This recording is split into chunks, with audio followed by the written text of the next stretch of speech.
voltando àquela história do orientador, que ele também tem que identificar a pessoa mais capaz na família. Porque o sequestro é um crime muito covarde, é um crime muito desesperador. Imagina você que está nos assistindo ter a pessoa que você ama, seu filho, sua mãe, em posse de criminosos que ficam ligando e falando: se você não me der tanto, eu vou matar a pessoa que você ama. Você nunca mais vai ver essa pessoa que você ama. Então isso realmente é uma coisa que mexe muito com o emocional, e o trabalho do orientador é esse. E teve uma situação inusitada.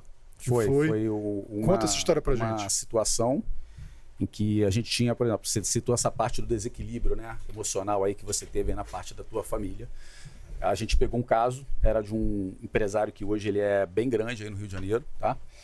E ele foi um sequestro clássico, um sequestro que a gente verifica quando começa com as primeiras informações que ele foi estudado, a vítima foi estudada, você começa a capturar informações percebendo que há esse tipo de conduta, então a gente começa a arrumar a equipe para poder trabalhar dentro de um sequestro sério.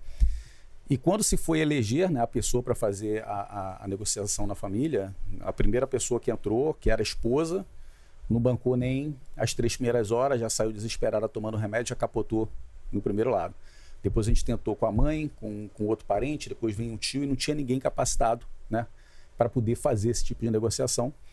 E aí ele tinha uma filha de 14 anos, na época ela tinha 14 anos, e aí eu sentei, olhei para ela sentada lá, ela estava quieta no lado dela, mas aparentemente perto de todo mundo que estava ali naquela loucura, ela era a única que estava ali quieta, esperando para ver o que tinha para acontecer. Eu convidei ela perguntando se ela, entendeu, poderia fazer esse trabalho de negociar o sequestro do próprio pai. Eu sabia que aquilo era uma decisão extremamente arriscada, né, porque afinal de contas eu não estava lidando só com o sequestro e recuperação de uma pessoa, é um evento incerto. A gente nunca, como orientador, a gente pode prometer que vai trazer a pessoa. Aliás, é uma pergunta muito comum que fazem para a gente, né?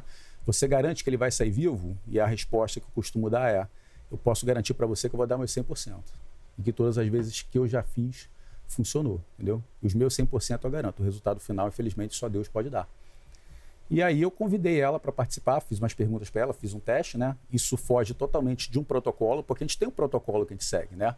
Não se trata apenas de você eleger a pessoa que vai participar, se trata apenas também de saber quais vão ser esses impactos ou traumas que você vai ter na sua vida em decorrência disso. Eu poderia ali estar produzindo um trauma definitivo na vida da garota, dela participar da negociação de sequestro para o pai, eventualmente se ele viesse a falecer, essa menina hoje poderia ter um problema na vida e eu seria o responsável por aquilo.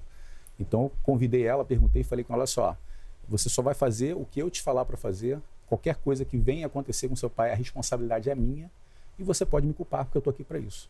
Você só vou usar a sua voz e o seu pensamento para transmitir aquilo que eu quero. Você topa fazer isso? Ser a minha porta-voz para poder executar essa função? Eu não quero que você pense, eu não quero que você faça nada, eu só quero que você execute exatamente como eu te mandar. E você não tem que pensar se está certo ou errado, e também você não tem que estar ouvindo o que ele vai falar para você do outro lado, porque ele vai falar, já vou te dizer, ele vai falar que vai arrancar a orelha do seu pai, que vai mandar o pé, que vai matar seu pai, vai mandar ações dizendo que está torturando ele. Você confia no que eu vou fazer? Eu vou te dar o meu melhor. E é esse momento que o Magá falou que a gente tem que procurar ter muita empatia pela pessoa, entendeu? É um momento bem delicado, porque você tem que também sentir que a pessoa se conectou com você. Você tem que procurar essa conexão. E ela se conectou comigo. Aliás, ela foi a melhor orientadora que eu tive. Só que tem um detalhe antes disso tudo. Feito toda essa análise que Castelo fez, ele está lá na sala dele, a sala do orientador, tem toda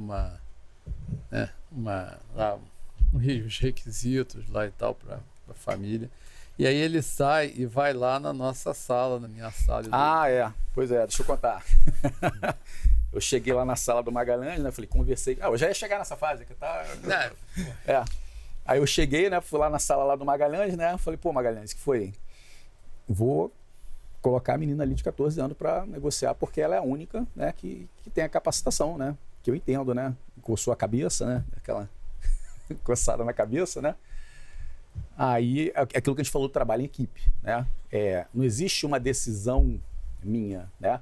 É uma decisão que a gente combina, né? Eu explico as minhas razões para ele, entendeu? Existe sim aquele cargo, né? Não é um chefe, é um líder, mas é uma pessoa que ela tá ali, não é para te dar ordem, é para te dar suporte. Pô, então, quando você chega e fala... alguém certo, uma vez na vida.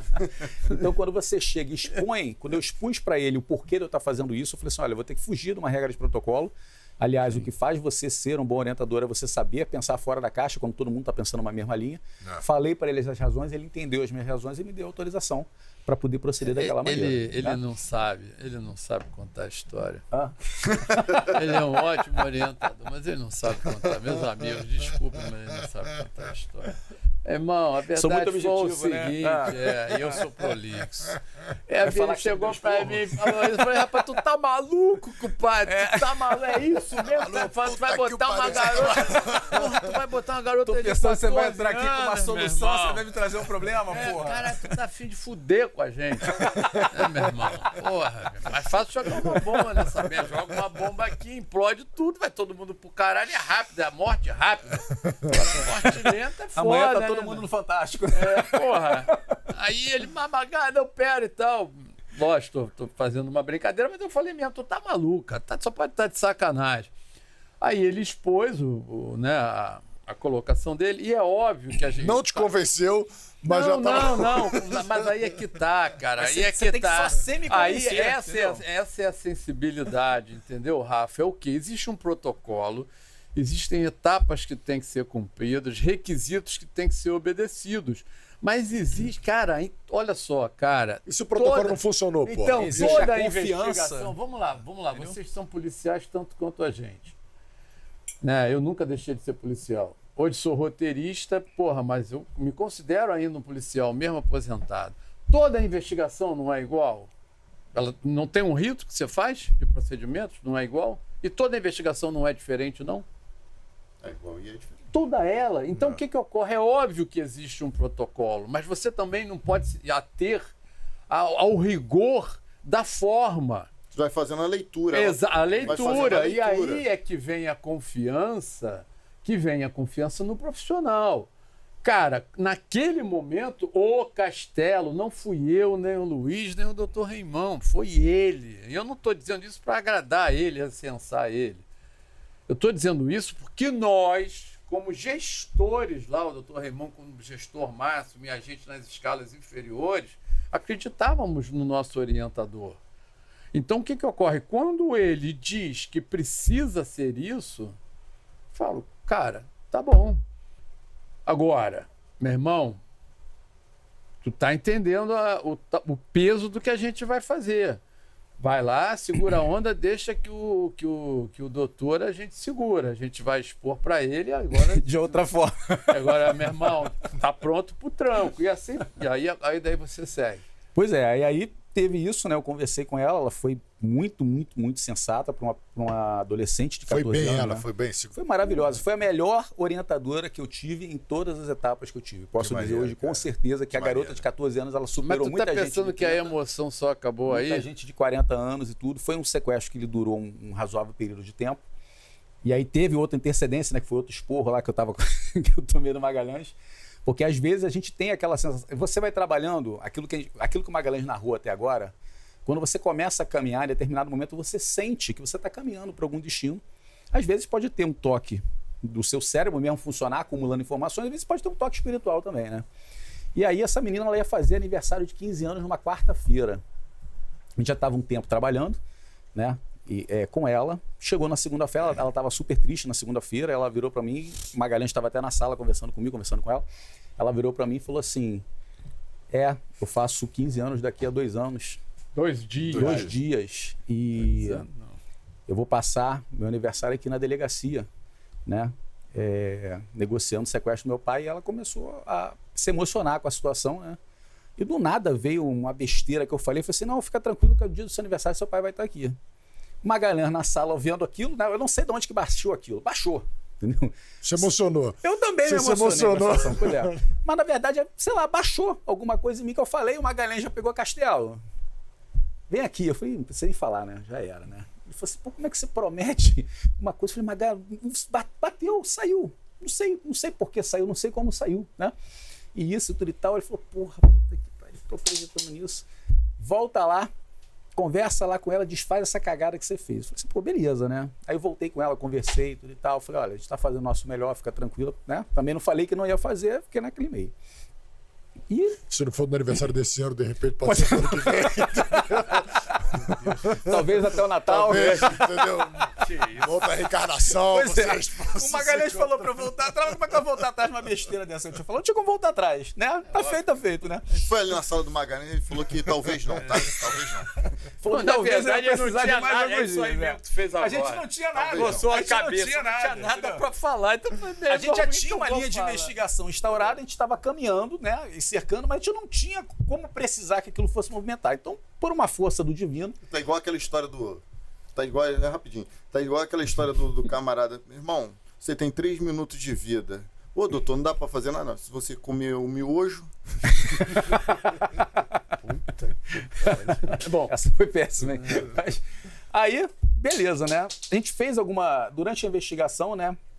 A gente fez alguma movimentação na parte noturna, né? Então a viatura lá da delegacia, ela conseguiu passar exatamente na frente de onde era o cativeiro.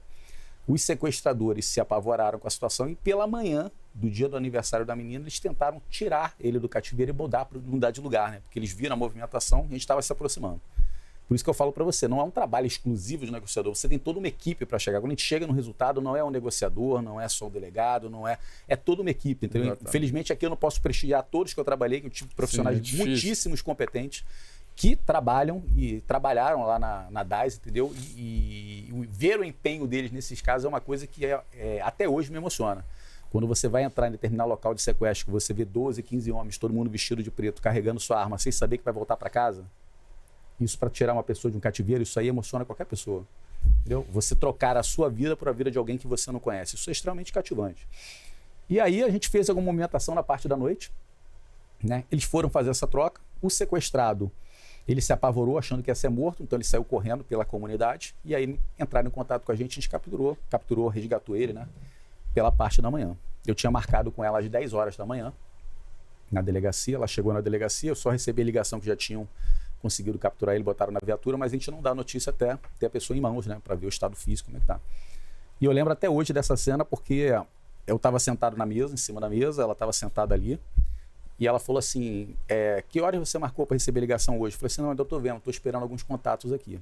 E ela ficou lá sentada. E em determinado momento, passou uns 15, 20 minutos, a gente conseguiu colocar o pai dela de frente com ela, com a camisa de antissequestro, ele estava totalmente sujo, né, sem tomar banho há quase 30 dias, né, a gente colocou exatamente na frente dela, ela desabou de chorar, né. Não só ela, como todos nós, essa história até hoje me emociona, né, porque você poder fazer isso por alguém, né, você poder salvar o pai de alguém, devolver uma família para alguém é uma coisa que devolver não a vida tem preço. para a família, pois né? é. E aí depois... No dia do aniversário. No dia do aniversário, de 15 né? anos. E aí, acho que a delegada do caso era a doutora Alice, né? Pô, uma delegada que eu Tá lá até hoje com a gente. Pô, a doutora Alice excelente delegada. Doutora Alice é maravilhosa, delegada. excelente delegada. Excelente delegada. Doutora, um beijo se estiver assistindo aí. Isso aí, entendeu? pode crer. Quando eu botei lá, ela aplaudiu lá, quando enfim, eu divulguei, tomara que ela esteja assistindo. E aí nós fomos fazer o local de crime, né? A gente teve que aproveitar o mesmo dia, a gente foi numa madrugada para poder achar o local no cativeiro. Você não faz ideia do quão dramático é isso. Você chegar num local de cativeiro em que existe uma corrente fixada numa porta, no final de uma parede dessa, era um cubículo menor do que esse daqui, uma corrente fixada ali, uma luz naquele canto, um prato de comida na porta, com tudo fechado, sem nenhuma ventilação e tudo forrado por isopor. Era assim que ele estava por 30 dias. Então, esse... É viver como 30 escravo. dias. Exatamente. Mas também não lembro agora. E o que ocorre, né? Há uma série de ações, na investigação de crime de extorsão mediante sequestro. Cada uma tem a investigação, ela vai numa gradação, entendeu? Então, parte disso, e eu não gosto de falar abertamente, porque eu não gosto de falar sobre investigação abertamente, mas parte também há um determinado momento, um momento de asfixia, sabe? De você começar a incomodar sem ser claro demais, para que o sequestrador perceba que você está se aproximando. Ele tem que perceber o clima tenso para ele. Porque se passar do ponto também, ele pode até executar a vítima, se ele ganha perceber que vai ser alcançado. Entendeu? Então, o que o Castelo colocou de um movimento e tal, há todo um preparo para isso.